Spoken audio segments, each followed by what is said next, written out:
nk'umusirikare wa Kristo. Wowe rero mwana wanjye, wikomezemo ingabire ukesha Kristo Yezu, kandi ibyo wanyumvanye mu ruhame rwa benshi, nawe ubihererekanye mu bantu b'indahemuka,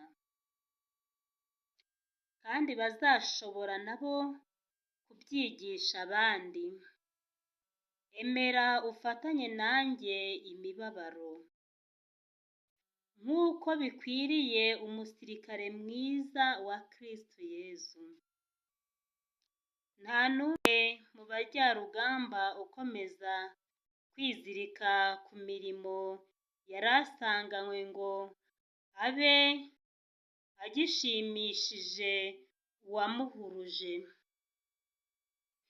Kandi n'urushanwa ku kibuga cy'imikino wese ntahabwa ikamba atabanje kurushanwa akurikije amategeko.